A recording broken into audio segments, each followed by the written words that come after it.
भगवान की जय। प्यारे कृष्ण कन्हैया लाल की जय। श्री वेदांत दर्शन चौथा अध्याय पहला पाद। श्री परमात्मने नमः। तीसरे अध्याय में परमात्मा की प्राप्ति के भिन्न भिन्न साधनों को बतलाने वाली श्रुतियों पर विचार किया गया। अब उन उपासनाओं की फल विषयक श्रुतियों पर विचार करने के लिए फलाध्याय नामक चौथा अध्याय आरंभ किया जाता है। यहाँ पर यह जिज्ञासा होती है कि पूर्वोक्त उपासनाएं गुरु द्वारा अध्ययन कर लेने मात्र से ही अपना फल देने में समर्थ हैं या उनके साधनों का बार बार अभ्यास करना चाहिए। इस पर कहते हैं आवृत्ति रस कृदुपदेशात। पहला ब्रह्मसूत्र। आवृत्ति ही मीन्स अध्ययन की हुई उपासना का आवर्तन अर्थात बार बार अभ्यास करना चाहिए। अशकृदुपदेशात मीन्स क्योंकि श्रुति में अनेक बार इसके लिए उपदेश किया गया है। व्याख्या। श्रुति में कहा है आत्मा व अरे द्रष्टव्यः श्रोतव्यो मंतव्यो निदिध्यासितव्यः। वह परमात्मा ही दर्शन करने योग्य, सुनने योग्य, मनन करने योग्य और ध्यान करने योग्य है। बृहदारण्यक उपनिषद 4-5-6।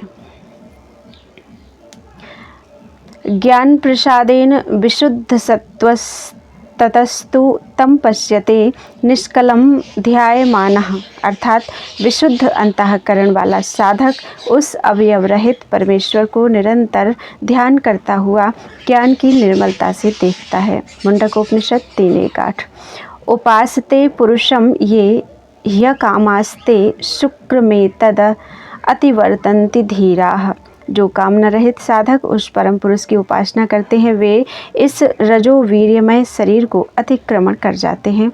मुंडकोपनिषद 3-2-1। इस प्रकार जगह जगह ब्रह्म विद्या रूप उपासना का अभ्यास करने के लिए बार बार उपदेश दिया गया है। इससे यह सिद्ध होता है कि आचार्य से भली भांति ब्रह्म विद्या का अध्ययन करके उस पर बार बार विचार करते हुए उस परमात्मा में संलग्न होना चाहिए। संबंध प्रकारांतर से इसी बात को सिद्ध करते हैं। लिंगाच्चा।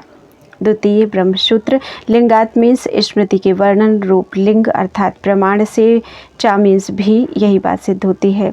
व्याख्या। भगवद गीता में जगह जगह यह बात कही है कि सर्वेषु कालेषु माम अनुस्मर।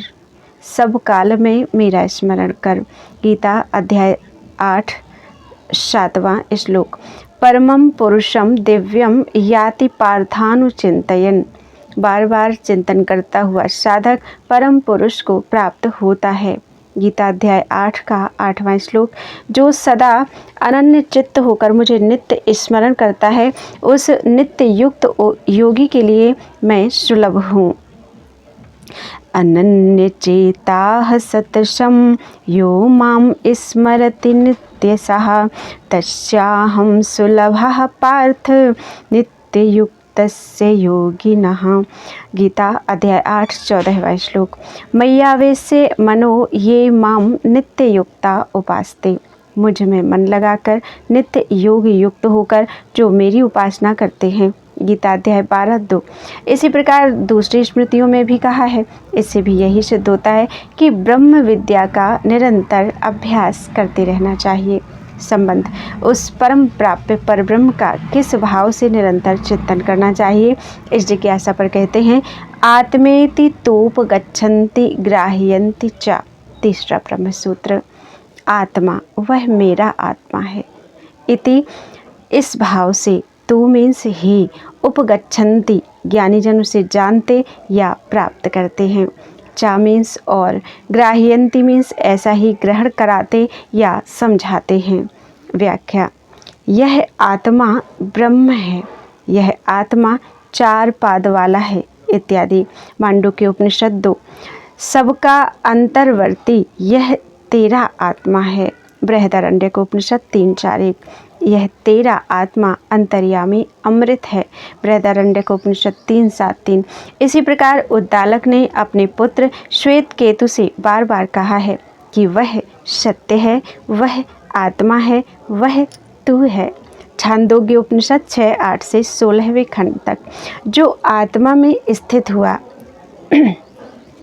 आत्मा का अंतर्यामी है जिसको आत्मा नहीं जानता, जिसका आत्मा शरीर है, वह तेरा आत्मा अंतर्यामी अमृत है। बृहदारण्यक उपनिषद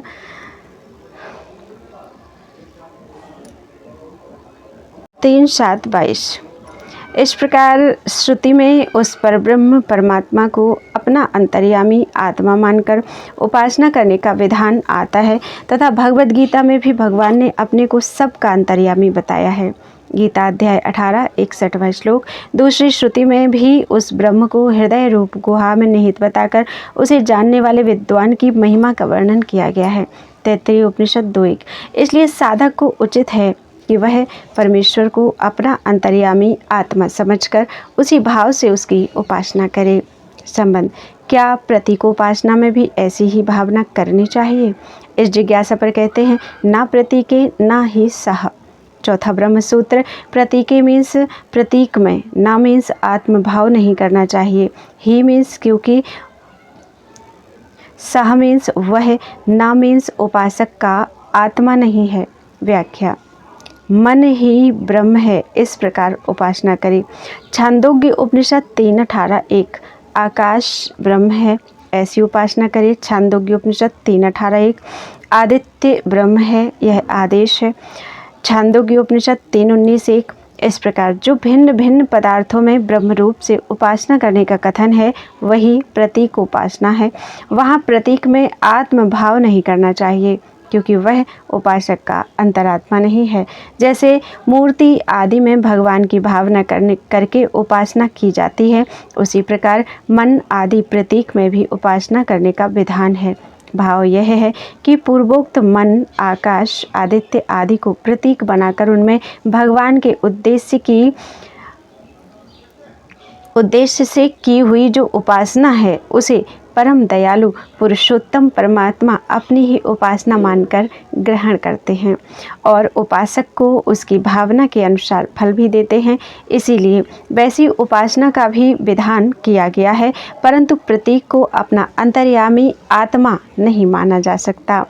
संबंध। प्रतीकोपासना करने वाले को प्रतीक में ब्रह्म भाव करना चाहिए या ब्रह्म में उस प्रतीक का भाव करना चाहिए। इस जिज्ञासा पर कहते हैं, ब्रह्म दृष्टिरुत्कर्षात्। पांचवा ब्रह्म सूत्र।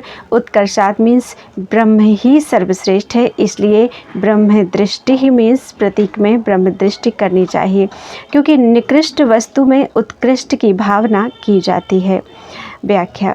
जिस किसी देवता की प्रत्यक्ष उपासना करने का साधन सुलभ नहीं हो, तब सुविधापूर्वक उपलब्ध हुई साधारण वस्तु में उस देवता की भावना करके उपासना की जाती है। देवता में उस वस्तु की भावना नहीं की जाती है, क्योंकि वैसा करने का कोई उपयोग ही नहीं है।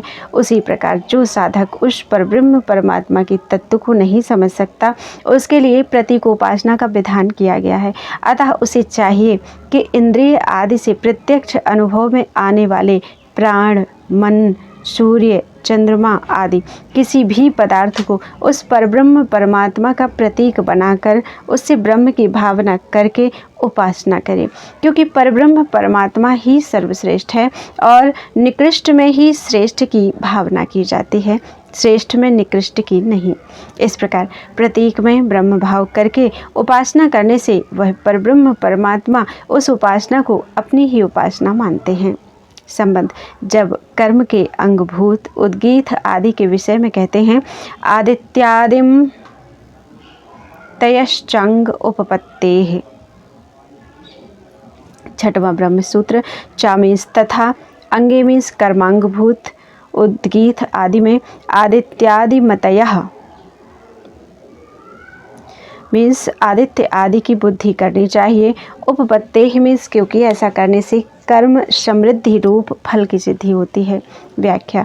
कर्म के अंगभूत उद्गीत आदि में जो आदित्य आदि की भावना पूर्वक उपासना करने का विधान है, छांदोग्य उपनिषद 1:3-1 तथा 2:2-1 वह अवश्य कर्तव्य है, क्योंकि ऐसा करने से कर्म समृद्धि रूप फल की सिद्धि होती है। आत्मभाव करने का ऐसा कोई फल नहीं दिखाई देता, अतः उसका निषेध किया गया है। इसीलिए यही सिद्ध होता है कि कनिष्ठ वस्तु में श्रेष्ठ की भावना का नाम प्रतीक उपासना है।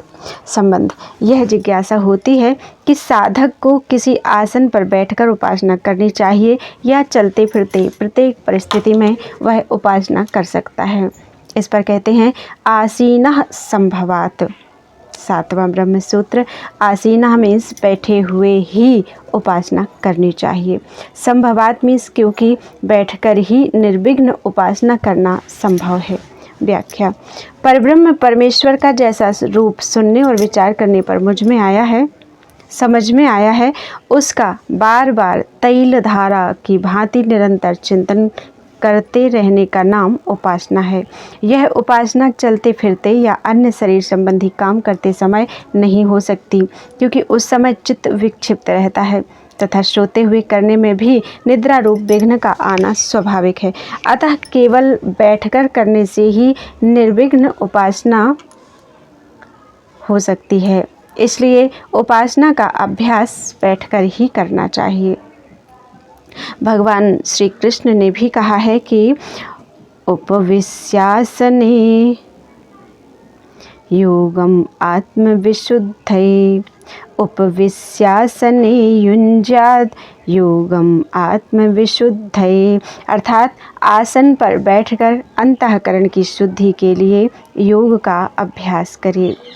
संबंध, उसी बात को दृढ़ करने के लिए दूसरा हेतु उपस्थित करते हैं। ध्यानाच्चा। 8वां ब्रह्म सूत्र। ध्यानात् मीन्स उपासना का स्वरूप ध्यान है, इसलिए चा मीन्स भी यही सिद्ध होता है कि बैठकर उपासना करनी चाहिए।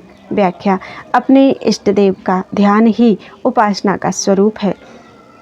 मुंडक उपनिषद 3:1-8। और चित्त की एकाग्रता का नाम ध्यान है, अतएव यह बैठकर ही किया जा सकता है, चलते फिरते या सोकर नहीं किया जा सकता। संबंध, पुनः उसी बात को दृढ़ करते हैं। अचलत्वम चापेक्षे। 9वां ब्रह्म सूत्र। चा मीन्स तथा, श्रुति में अचलत्वम मीन्स शरीर की निश्चलता को, अपेक्ष मीन्स रखते हुए ध्यान करने का उपदेश है। व्याख्या, श्रुति में कहा है तिरुन्नतं स्थाप्य समं शरीरम इंद्रियाणि मनसा सन्निवेश्य ब्रह्मोड्डूपेन प्रतरेत विद्वान् श्रोतांसि सर्वाणि भयावहानि। ब्रह्म की प्राप्ति के लिए ध्यान का अभ्यास करने वाले को चाहिए कि सिर, ग्रीवा और छाती, इन तीनों को उठाए हुए शरीर को सीधा और सिर स्थिर करके समस्त इंद्रियों को मन के द्वारा हृदय में निरुद्ध करके ओमकार रूप नौका द्वारा समस्त भयदायक जन्मांतर रूप स्रोतों से तर जाए। श्वेताश्वतर उपनिषद 2:8। इस श्रुति से यह स्पष्ट हो जाता है कि उपासना के लिए शरीर की भी अचलता आवश्यक है, इसलिए भी उपासना बैठकर ही की जानी चाहिए। संबंध, उसी बात को स्मृति प्रमाण से दृढ़ करते हैं।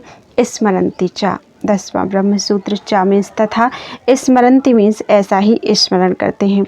व्याख्या, स्मृति में भी यही बात कही गई है।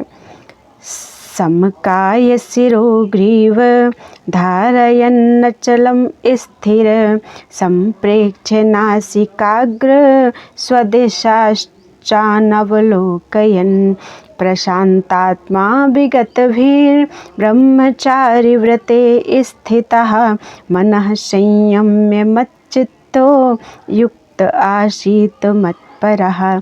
काया, सिर और ग्रीवा को सम और अचल धारण किए हुए स्थिर होकर अपनी नासिका के अग्रभाग पर दृष्टि लगाकर अन्य दिशाओं को ना देखता हुआ निर्भय होकर भली भांति विक्षेप रहित शांत चित्त एवं ब्रह्मचर्य व्रत में स्थित रहते हुए मन को वश में करके मुझ में चित्त लगाए हुए मुझे ही अपना परम प्राप्य मानकर साधन करने के लिए बैठे। गीता अध्याय 6 श्लोक 13-14। इस प्रकार स्मृति प्रमाण से भी यही सिद्ध होता है कि परम प्राप्य परमात्मा के निरंतर चिंतन रूप ध्यान का अभ्यास कर बैठकर ही करना चाहिए। संबंध, उक्त साधन कैसे स्थान में बैठकर करना चाहिए, इस जिज्ञासा पर आगे के ब्रह्म सूत्र कहते हैं। बोलो वृंदावन बिहारी लाल की जय। त्वदीयं वस्तु गोविंद तुभ्यमेव